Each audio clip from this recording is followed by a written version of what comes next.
शहादा येथील शासकीय वसतिगृहातील 40 ते 50 विद्यार्थ्यांना अन्नातून विषबाधा, 6 जणांची प्रकृती चिंताजनक। नंदुरबार जिल्ह्यातील शहादा येथील मुळदा गावाजवळ असलेली समाज कल्याण विभागाच्या शासकीय निवासी नवबौद्ध वसतिगृहात रात्रीच्या जेवणानंतर तब्बल 40 ते 50 विद्यार्थ्यांना अन्नातून विषबाधा झाली आहे। यामध्ये 6 विद्यार्थ्यांची प्रकृती चिंताजनक असल्याची प्राथमिक माहिती मिळाली आहे। मिळालेल्या माहितीनुसार अनुसूचित जाती नवबौद्ध वसतिगृहातील विद्यार्थ्यांना रात्रीच्या जेवणामध्ये शेवग्याची भाजी, भात आणि पोळ्या देण्यात आल्या होत्या। हे जेवण केल्यानंतर काही वेळातच विद्यार्थ्यांना उलट्या आणि मळमळीचा त्रास सुरू झाला। विद्यार्थ्यांची प्रकृती बिघडत असल्याचे लक्षात येताच त्यांना तातडीने स्थानिक ग्रामीण रुग्णालयात दाखल करण्यात आले।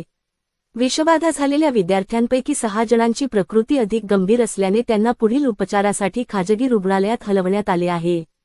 या घटनेची माहिती मिळताच विद्यार्थ्यांच्या पालकांनी ग्रामीण रुग्णालयात मोठी गर्दी केली होती, ज्यामुळे रुग्णालयाच्या परिसरात काही काळ तणावाचे वातावरण निर्माण झाले होते।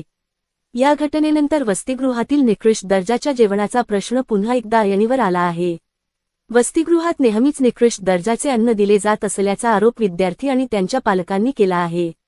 इतकेच नव्हे तर यापूर्वी जेवणाच्या दर्जाबाबत तक्रार केली असता प्रशासनाकडून दमदाटी केली जात असल्याचा धक्कादायक आरोपही पालकांनी केला आहे। घटनेची माहिती मिळताच प्रांताधिकारी दीपक गिरासे, वैद्यकीय अधिकारी आणि इतर प्रशासकीय अधिकाऱ्यांनी तातडीने घटनास्थळी आणि रुग्णालयात धाव घेतली। त्याचबरोबर जिल्हाधिकारी व नंदुरबार पोलीस अधीक्षक यांनीही रुग्णालयात जाऊन विद्यार्थ्यांच्या तब्येतीची विचारपूस केली असून परिस्थितीवर लक्ष ठेवून आहेत। या संपूर्ण प्रकरणाची सखोल चौकशी करून दोषींवर कठोर कारवाई करण्यात यावी, अशी आग्रही मागणी आता पालकांकडून केली जात आहे। मुलांच्या जीवाशी खेळणाऱ्या दोषी कर्मचारी व अधिकाऱ्यांवर कारवाई होते का नाही याकडे जिल्ह्याचे लक्ष लागून आहे। SMTV Marathi news Sanjay Mohite, Shahada.